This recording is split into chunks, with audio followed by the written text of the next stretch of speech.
Friends, so welcome to commerce tag and मेरा नाम है यश महेश्वरी और आज हम बात करने वाले हैं आपसे जीएसटी पोर्टल पर। ठीक है, कौन कौन सी जीएसटी रिटर्न्स हैं और कौन कौन से पार्ट्स हमारे जाएंगे उसके बारे में। तो हम गूगल पे लिखेंगे जीएसटी लॉगिन सबसे पहले एंड देन जो पहला लिंक होगा उस पर क्लिक कर लेंगे। अगर आपके पास यूज़र आईडी पासवर्ड हैं तो बढ़िया बात है, बट मेरे पास तो यूज़र आईडी पासवर्ड नहीं है, ना यूज़र नेम है ना ही पासवर्ड है। तो हम जाएंगे हेल्प एंड टैक्स पे फैसिलिटीज़ में। ठीक है, सिर्फ हमारा पर्पज़ क्या है, एजुकेशनल पर्पज़ है, तो इसलिए हम जाएंगे सिर्फ हेल्प एंड टैक्स पे फैसिलिटीज़ में। उसके बाद आपको मिलेगा आपको जीएसटी नॉलेज पोर्टल, यहाँ पे आपको क्लिक कर देना है जीएसटी नॉलेज पोर्टल पे। ठीक है, हम इस समय जो बात कर रहे हैं करेंटली एट द टाइम वो है फाइल रिटर्न्स के बारे में। तो फाइल रिटर्न्स हम क्लिक कर लेंगे यहाँ पे फाइल रिटर्न्स पे। ठीक है, तो हमने जो थी आज जो बात करी थी वो थी प्रिपेयरिंग फॉर फाइलिंग रिटर्न के बारे में क्वार्टरली बेस पे, जो कंपोजिशन की होती है वो। ठीक है, अब जब नील वाली का तो आपको पता ही है, एसएमएस से कर सकते हैं सेम, बट अगर आप GSTR 4 फाइल कर रहे हैं quarter return by the tax payer, तो उस केस में कैसे करेंगे। तो चलिए चलते हैं यहाँ पे यूज़र मैनुअल पे। ठीक है, हम जो डिस्कस करेंगे वो ये वाला पार्ट डिस्कस कर रहे हैं, तो हम चलेंगे यूज़र मैनुअल पर डायरेक्ट। ठीक है, तो यहाँ पर क्या सामने जो है पूरा ओपन हो जाएगा। लॉगिन करने का जो जो आपकी होती है इंस्ट्रक्शन वो आप यहाँ पे कर सकते हैं। ठीक है, अब इजीली देखते हैं ना, वैसे तो ये क्वार्टर रिटर्न होती है, इन्होंने ऐसा कहा है तो देखते हैं। तो सर्विस में जाके आपको रिटर्न में जाके रिटर्न डैशबोर्ड को आपको सेलेक्ट करना है। ठीक है, रिटर्न डैशबोर्ड, या आप डैशबोर्ड पे आपको मिल जाएगा रिटर्न डैशबोर्ड के नाम से, तो आप वहाँ पे ले सकते हैं। उसका आपको क्या करना है, आपको फाइनेंशियल ईयर और रिटर्न फाइलिंग पीरियड जो है आपको वो चूज़ कर लेना है। ठीक है, एंड देन उसके बाद आपको फिर से यहाँ पर सर्च पे क्लिक कर देना है एंड देन आप उस क्वार्टर की जो है रिटर्न जो है वो आप यहाँ पे देख सकते हैं। क्वार्टर रिटर्न जो होती है, ठीक है, कंपोजिशन पर्सन के लिए GSTR 4। ठीक है, तो यहाँ पर देख चलते हैं ड्यू डेट जो दे रखी है यहाँ पे 31/3/2020 दे रखी है, यहाँ पर देख सकते हैं। मतलब नेक्स्ट उसके अगले मंथ की जो है लास्ट डेट, मतलब उसी मंथ की लास्ट डेट दे रखी है। 22 मार्च तो 31 मार्च इसकी लास्ट डेट है फाइल करने की, है ना। ये ये मतलब किस पर्पज़ से आ रहा है, ये उस पर्पज़ से आ रहा है कि जैसे मान लो कोई व्यक्ति कंपोजिशन शर्ट के मतलब रेगुलर हो या क्वार्टरली रिटर्न में आना चाह रहा हो, मतलब रेगुलर पर्सन बनना चाह रहा हो कंपोजिशन पर्सन से हटकर, तो उस केस में ये रिटर्न का ऐसा कुछ रहता है मामला। ठीक है, तो देखते हैं क्या क्या चीज़ रहती है इसके अंदर और क्या क्या हमें फीड करने पड़ते हैं डाटा, वो सब हम बात करते हैं। सेम हमें यहाँ पे जो है ओपन करने के बाद हमसे कुछ येस नो वाली कुछ टेबल क्वेश्चनिंग करेगा हमसे, और हमें अपने हिसाब से जो है इसको येस या नो कर देना है। हो सकता है आपके टाइम अब करंट टाइम में ये चेंज हो गया हो तो उसमें ज़्यादा ऑप्शन ना हो, बट पहले तो थे इतने ऑप्शन, बट अब नहीं है करंट में। मैं बताऊँ तो आपको अब सिर्फ 2 ही होते हैं, येस या नो का। तो आपको उसमें से येस या नो सेलेक्ट करके आपको नेक्स्ट कर देना होता है। ठीक है, तो नो मतलब आपके पास डाटा है और येस मतलब आपके पास कोई डाटा नहीं है, मतलब नील है। तो नो करने में ज़्यादा फ़ायदा आता है, क्योंकि इसमें देखो अभी ने क्या है, एक चीज़ को अभी बताया है, डिफाइन करवाया है, बट मैं चाहूँगा आपको नहीं बताऊँगा ये चीज़, क्योंकि अभी ये आ नहीं रही है। अगर मैं बताऊँगी तो फिर फ़ायदा क्या है इस चीज़ का, क्योंकि चलो मैं डिस्कस कर देता हूँ आपसे इस बारे में। Do you want to file nil return, yes. अगर आपको नील रिटर्न फाइल करनी है तो येस, नहीं है तो नो। ठीक है, उसके बाद आपको आपकी फाइल रिटर्न है तो आपको सभी को नो कर देना है। यहाँ पे देखो जैसे हमने कॉलम सब में नो कर रखा है, वैसे ही सबको नो कर देना है, क्योंकि आपका कोई डाटा तो है नहीं, तो आप नो ही करेंगे, और आपका होता है तो आपको यस करना है। ठीक है, नेक्स्ट क्लिक। अगर मान लो नो करते हैं, मान लो आपका कोई डाटा वगैरह है, आपकी रिटर्न जो नील फाइल नहीं हो रही है, उसमें मतलब कोई भी डाटा है, तो उस केस में आपको क्या करना है, इन्वर्ट सप्लाई बाकी सब ऑप्शन जो है यस रखने हैं एंड देन नेक्स्ट पर क्लिक कर देना है। अगर नो है तो कोई दिक्कत ही नहीं है, और बाकी सब जो चीज़ें हैं वो यहाँ पे सेव होकर ऑटोमेटिकली ज़ीरो के आ जाएंगी। मान लो आपके पास डाटा है तो आपको कौन कौन चीज़ें यहाँ पे फीड करनी है, कौन कौन चीज़ों को यहाँ पे रखना है वो देखते हैं। तो पहला आता है GST4 इन्वेस्ट डिटेल्स में, column number 4A 4B invert supplies registered person. अगर मान लो आपने किसी पर्सन से परचेज़ की है इनवर्ट सप्लाई, ठीक है, मतलब माल खरीदा है, तो उस केस में आपको यहाँ पे उसकी total invoice value, taxable, tax liability और टैक्स अमाउंट सब बताना पड़ता है यहाँ पे। ठीक है, मान लो आपने अनरजिस्टर्ड पर्सन जिसका GST नंबर नहीं है उस पर्सन से की है, तो उसकी सब डिटेल देनी पड़ेगी। ISD है, मतलब इम्पोर्ट सब कुछ है, मतलब इम्पोर्ट किया है कुछ माल, तो उसकी जो ITC वगैरह वो सब यहाँ पे कोई अमेंडमेंट करना है तो वो। ठीक है, और अगर मान लो कोई तीनों में कोई अमेंडमेंट करना है, इनवर्ट सप्लाई, ठीक है, रजिस्टर्ड, नॉन रजिस्टर्ड, अनरजिस्टर्ड और इम्पोर्ट, तो उनके नीचे कॉलम दे रखे हैं, उनमें भी आप यहाँ पे चेंज कर सकते हैं। साथ ही साथ डेबिट नोट या क्रेडिट नोट इशू किया है रजिस्टर्ड पर्सन को, तो वो यहाँ पे लिख सकते हैं आप टेबल नंबर 5B में। अगर मान लो टेबल नंबर 5B का दूसरा पार्ट भी है, अनरजिस्टर्ड पर्सन के लिए कोई आप डेबिट नोट या क्रेडिट नोट इशू कर रहे हैं तो, या फिर tax on outward supply table number 6, आपको अपनी टोटल सेल जो होती है वो यहाँ बतानी होती है इसमें। उसी के साथ साथ जो अमेंडमेंट करना होता है डेबिट नोट क्रेडिट नोट में, वो रजिस्टर्ड पर्सन के लिए 5C, एंड मान लो अनरजिस्टर्ड पर्सन के लिए करना है तो उसमें 5C यहाँ पे रहेगा। ठीक है, 5C के 2 कॉलम बनाए गए हैं यहाँ पे। एंड मान लो आपकी सेल में कोई अमेंड करना है तो उसके लिए कॉलम नंबर आप 7 को यहाँ पे चूज़ करेंगे। कोई भी एडवांस अमाउंट पेड कर रखा है या करना है तो उस केस में आपको 8A का यूज़ करना है। एडजस्टमेंट करना है तो 8B, और एडजस्टमेंट का अमेंडमेंट करना है तो 8A पार्ट सेकेंड। ठीक है, तो मान लो अमेंडमेंट भी कुछ अमेंडमेंट जो किया है उसमें भी कुछ एडजस्टमेंट करना है तो उसमें 8B का पार्ट सेकेंड ही रहेगा। ठीक है, अगर लेट फीस और इंटरेस्ट है तो ऐसी कुछ चीज़ें हैं तो वो ऑटोमेटिकली यहाँ पे उनका जो हेड है वो यहाँ पे ओपन हो जाएगा। ठीक है, और होगी तो, नहीं है तो कोई दिक्कत ही नहीं है आपको, और होती है तो आपको वो चीज़ जमा करनी पड़ेगी। ये सब चीज़ें भर के आपको प्रोसीड टू फाइल पे क्लिक कर देना है, देन आपकी जो है रिटर्न जो फाइल हो जाएगी इसमें। ठीक है, आइए चलते हैं नीचे एक एक चीज़ के बारे में देखते हैं, एक एक हेड में क्या क्या चीज़ बता रखी है तो उसके बारे में चलते हैं। यहाँ पे आपको पता है 4A 4B, जैसे आप इस पर क्लिक करते हैं तो आपको अंदर जो है ऐड डिटेल्स क्लिक करेगा, तो यहाँ पे ऐड डिटेल्स करनी है जिसमें आपको सप्लायर्स का GST number, name, invoice number, invoice date और जो भी चीज़ें हो सकती हैं यहाँ पे आपको सेलेक्ट करके बता देगा, और देन आपको इनवॉइस वैल्यू यहाँ पे पुटअप करनी है। ठीक है, इनवॉइस वैल्यू पुटअप करते ही आपके सामने नीचे जो है टैक्स रेट वाइज जो है आपके वो खुल जाएंगे कॉलम, आपको अपने टैक्स रेट वाइज जो भी सेल है वो यहाँ पे आप मेंशन कर सकते हैं, मतलब परचेज जो मेंशन कर सकते हैं, क्योंकि ये पहला वाला कॉलम है ना इनवर्ड सप्लाई के लिए तो वो। ठीक है, यहाँ पे एक ही चीज़ बता रखी है बस तो कोई दिक्कत नहीं होगी। और इंट्रा इंटरस्टेट का हम जानते ही हैं, इंट्रा इंटरस्टेट में क्या अंतर है। इंटरस्टेट जो होती है वो आपके बाहर अदर स्टेट की होती है, एंड इंटरस्टेट स्टेट के अंदर की। ठीक है, तो हमने यहाँ पे जो था आपको इसके बारे में बता दिया था। एंड देन नेक्स्ट अगर मान लो हमें जो भी कॉलम बना वगैरह जो भी भरेंगे यहाँ पे आसानी से यहाँ पे सब कुछ मिल जाएगा। ठीक है, IGST और CGST ऑटोमेटिकली अपने आप ले लेता है अकॉर्डिंग टू GST नंबर। जब उसे यहाँ पे सेव कर देंगे तो आपका डाटा कुछ इस तरह से दिखेगा यहाँ पे, जहाँ पे आपको invoice number, invoice date, reverse charge, total invoice value, total taxable value, IGST, CGST, IGST और सेस तीनों ही आपको दिखाई देंगे यहाँ पे। ठीक है, आप यहाँ पे एडिट या डिलीट भी कोई चीज़ कर सकते हैं, मतलब मान लो आपने एडिट करनी है, कोई अमाउंट रह गई है, कोई अमाउंट गलत पड़ गई है तो वो, या फिर आपने बिल में कुछ गलती लिख दिया पूरा GST में वगैरह जो चीज़ गलत है गलत डिटेल है तो उसमें भी आप यहाँ पे डिलीट करके सही कर सकते हैं। ठीक है, तो यहाँ पे पहला पार्ट हमने यहाँ पे सही कर लिया पूरा। इसका रहता है पार्ट B 4A 4B का रजिस्टर्ड पर्सन है, मान लो कोई इनवर्ट सप्लाई हो तो उसका कैसे रहेगा यहाँ पे, तो यहाँ पे हमने बता दिया। तो देखो ऊपर जो है यहाँ पे आपको लिखी जाएगी आपने कितनी इनवॉइस ऐड की है, नंबर ऑफ इनवॉइस यहाँ पे 1 2 3 4, और उनके साथ साथ जो अमाउंटिंग चलेगी टोटल वो आपको यहाँ पे देखने को मिल जाएगा। ठीक है, मान लो जैसे उसमें टोटल इन्हें 7 कर रखे हैं तो यहाँ पे देखो 7 लिखा हुआ आ रहा है, और साथ ही साथ उनका जितना भी टोटल है वो यहाँ पे आपको मेंशन हो जाएगा।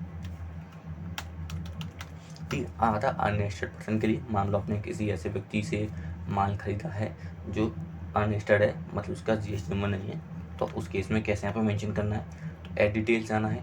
सेम वैसे ही आपको यहाँ पे invoice number, invoice date, total invoice value और सब कुछ सेलेक्ट कर लेना है। ठीक है, जैसे कि आप इन सबको सिलेक्ट करते हैं तो आपके सामने जो है नीचे आपके टैक्सेबल वैल्यू जो है यहाँ पे खुल जाएगी, और आपको उसी हिसाब से उसी कॉलम में अपनी टैक्सेबल वैल्यू फिट करनी है। मान लो आपको 12% की परचेज हुई है तो 12% में 18 का तो 18 का, और 28 का हुआ तो 28 का। ठीक है, बिल वाइज बिल। मान लो आप अपनी ये सब चीज़ें फीड कर देते हैं तो उसका आपको फिर से आपको सेव कर देना है और सेव करके बाहर आ जाना है। ठीक है, और जैसे आप बाहर आएंगे तो आपके सामने वही सेम जैसे B2B में आया था वैसे ही यहाँ पे आएगा, अनरजिस्टर्ड वाले पर्सन में भी जैसे रजिस्टर्ड में आया था वैसे ही सेम। ठीक है, तो वापस आ जाएंगे एंड बाहर जो है टोटल इनवॉइस वैल्यू की भी है, नंबर ऑफ इनवॉइसेस काउंट करके ऊपर बता देगा और उनकी टोटल वैल्यू यहाँ पे लिख के बता देगा। ठीक है, एंड देन आप देख सकते हैं टोटल नंबर ऑफ वैल्यू यहाँ पे 3 हो गई है अब यहाँ पे इस समय करंट में, और टोटल इनवॉइस वैल्यू, टैक्सेबल और टैक्स लायबिलिटी दोनों यहाँ पे तीनों चीज़ लिखी आ रही है। सेम ऐसे इंपोर्ट वाले में भी यही है सेम, कि जैसे आप इंपोर्ट में जाते हैं, इंपोर्ट ऑफ सर्विसेज में क्लिक करते हैं तो आपको ऐड डिटेल्स करनी है और उसके साथ साथ इनवॉइस नंबर वगैरह सब चीज़ें यहाँ पे मेंशन कर देनी है। वैसे तो मैं बात करता हूँ कि तीनों कॉलम जो है आपके वो तीनों ही कॉलम सेम है। ठीक है, कोई भी ज़्यादा डिफरेंस नहीं है इनमें। ठीक है, तो मेरे ख्याल से तीनों कॉलम सेम ही हो चुके हैं आपके, और मेरे ख्याल से ज़्यादातर सारे कॉलम भी सेम ही हैं इसके अंदर। ऐड डिटेल्स करके आपको सभी डिटेल जो है मेंशन यहाँ पे करनी है एक एक करके, एंड देन आप यहाँ पे चूज़ कर सकते हैं। अमेंडमेंट है तो आप चूज़ कर सकते हैं किस मंथ में अमेंडमेंट या फिर किस बिल नंबर का आप अमेंडमेंट यहाँ पे कर रहे हैं। रिवर्स चार्ज है तो आप यहाँ पे सप्लाई अटैक रिवर्स चार्ज पे टिक करके रिवर्स चार्ज भी फीड कर सकते हैं यहाँ पे, ठीक है, कि आपका रिवर्स चार्ज जो 12 में है, 5 में है, कौन सा है। और ट्रांसपोर्ट का 5% में होता है, बाकी सबका जो है 12% में रिवर्स चार्ज है। ये भी मैं आपको बता दूँ मेंशन करके अच्छे से, ठीक है।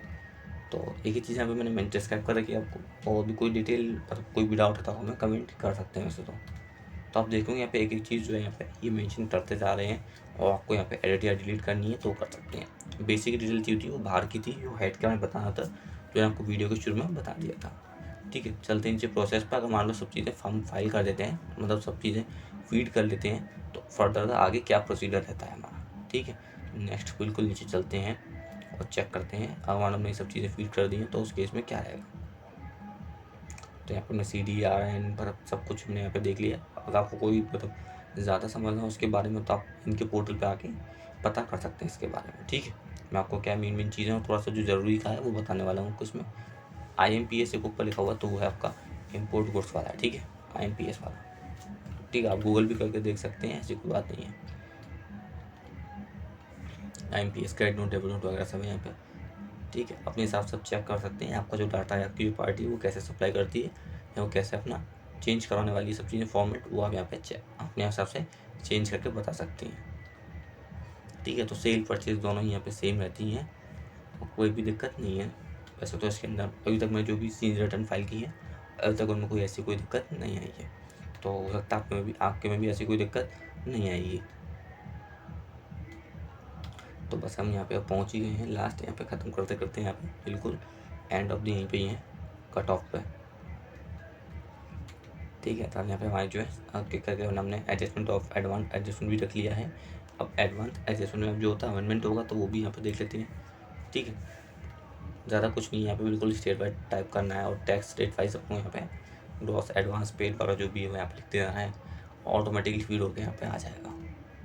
जैसे R1 में करते हैं वैसे ही सेम है, कोई भी डिफरेंस नहीं है। बट ये क्या है R1 का मतलब एक R1 और मतलब R1 और 3 भी मतलब मैच कर तो हुआ है थोड़ा सा, जिसमें आपको परचेज और सेल की दोनों की पूरी डिटेल यहाँ आपको देनी पड़ेगी। यही चक्कर है यहाँ पे बस, और कुछ नहीं, क्योंकि कंपोजिशन आपका मंथली दोनों को इन्वॉल्व करेगा आपको एक साथ, इसलिए, ठीक है। जब आपको जो है मान लो सारे हेड भर जाते हैं आपके, कंप्लीट हो जाते हैं, तो उसमें आपको क्या करना है, सबसे नीचे जाना है एंड प्रीव्यू पे क्लिक कर लेना है। जैसे आप प्रीव्यू पे क्लिक करेंगे तो आपकी जो है PDF डाउनलोड हो जाएगी एंड आपकी PDF ओपन होने के बाद कुछ इस तरह से दिखेगी, जिसमें आपकी सभी हेड की समरी यहाँ पे मेंशन हो जाएगी, ठीक है। जितने भी हेड आपके वो सबकी समरी जो है यहाँ पे मेंशन हो जाएगी धीरे धीरे करके। वो भी आपको प्लस माइनस किया है तो सब यहाँ पे आपको मेंशन हो जाएगा, जैसे यहाँ पे मुझे भी देखने को मिल रहा है इनके पोर्टल पे, ठीक है। अब ये मान लो हमने समरी देख ली, सब कुछ सही है हमारा, उस हिसाब से भी कोई दिक्कत नहीं है, तो हम जाएंगे नीचे प्रोसीड टू फाइल वाले ऑप्शन पे एंड प्रोसीड टू फाइल पे क्लिक कर देंगे, ठीक है। तो हमसे वो कुछ समय मांगेगा, ठीक है, कुछ मतलब हम जो हमारी समरी है उसको जनरेट करने के लिए कुछ समय मांगेगा, है ना। अब मान लो जो समय लेगा फिर से हमको प्रोसीड टू फाइल पे जाना है एंड क्लिक करना है, और देखो आप यहाँ पे स्टेटस जो आपका रेडी टू फाइल लिखा हुआ आना चाहिए, तभी आप अपनी जो है जो आपकी GSTR4 है वो फाइल कर पाएंगे, ठीक है। तो हमारे यहाँ पे आ गया, अब रेडी भी है इनके हिसाब से। और हाँ, मैंने जो अपनी रिटर्न जो फाइल की है उसमें जो है रेडी टू फाइल हमेशा लिखा हुआ आता है। अगर कोई टैक्स एंड लायबिलिटी है तो यहाँ पे ओपन हो हेड ऑटोमेटिकली ओपन हो जाएगा यहाँ पे। अगर कोई टैक्स लायबिलिटी एंड टेस्ट नहीं है तो ओपन नहीं होगा, वो हाइड ही रहेगा आपका, ठीक है। तो यहाँ पे मैंने जो है प्रोसीड टू फाइल पे क्लिक कर दिया है। उसके बाद देख सकते हैं वो भी अगर टैक्स लायबिलिटी बन रही है मेरी तो आपको यहाँ पे कैश लेजर यूटिलिटी में मिल जाएगी, नहीं तो आपकी जो है इंटरेस्ट वगैरह बन रही है तो आपको इंटरेस्ट के हेड में मिल जाएगी कि आपको कितनी पे करनी है, कितनी पे हो चुकी है, कितना आपको और देना है, ठीक है। आपका सब कुछ पे है, इसके अंदर सब कुछ एडजस्ट हो रहा है, तो आपको ईयर वाई पे क्लिक कर देना है।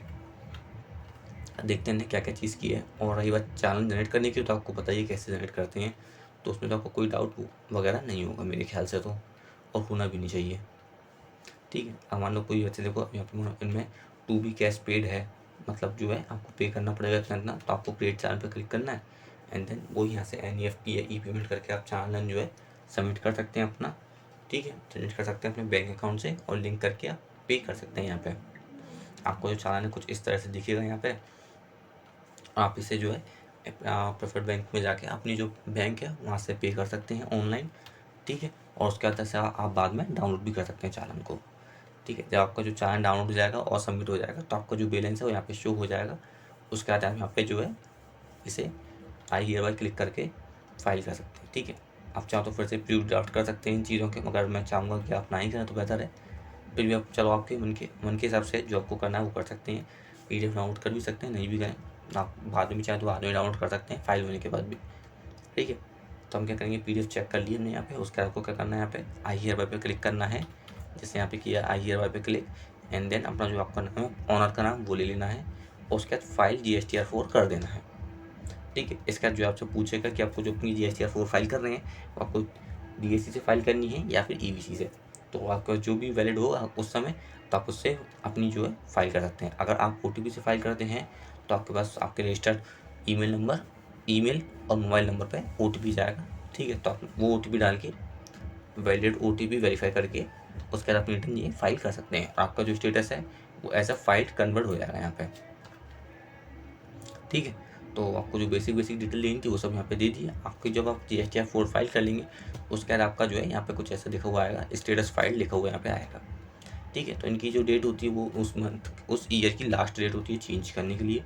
आपको अगर मान लो कोई भी आपको स्लैब मतलब कोई भी कंडीशन चेंज करनी होती है या कोई भी रिटर्न कंपोजिशन से आपको रेगुलर से कंपोजिशन में आना होता है, तो उसके लिए आपको क्या करना होता है, लास्ट जो ईयर का मंथ होता है उसमें आपको आना पड़ता है, फाइनेंशियल ईयर का लास्ट। ठीक है, तो 31 तारीख रहती है मार्च की, जो आपका चेंज करने का ऑप्शन होता है यहाँ पे। ठीक है, रिटर्न को उसके बाद कुछ नहीं है, आप यहाँ पे चेंज कर सकते हैं। और नेक्स्ट रिटर्न जो आपकी होगी वो आपकी मंथली या क्वार्टरली जो आपने चूज़ करी होगी वो होगी इसके बाद। ठीक है, अब तक की वीडियो में यही बताते हैं, और अगर कोई डाउट या कमेंट रहा हो तो आप हमें कमेंट कर सकते हैं ताकि हम नेक्स्ट वीडियो में से क्लियर कर सकें। वैसे तो मैंने ये वीडियो सिर्फ एजुकेशनल पर्पज़ से बनाई है, अगर आपको कोई भी दिक्कत हो तो मैं इस वीडियो को दोबारा भी बना सकता हूँ रिकरेक्ट करके अच्छे से। ठीक है, तो मिलते हैं नेक्स्ट वीडियो में, and we will come back soon with our new videos.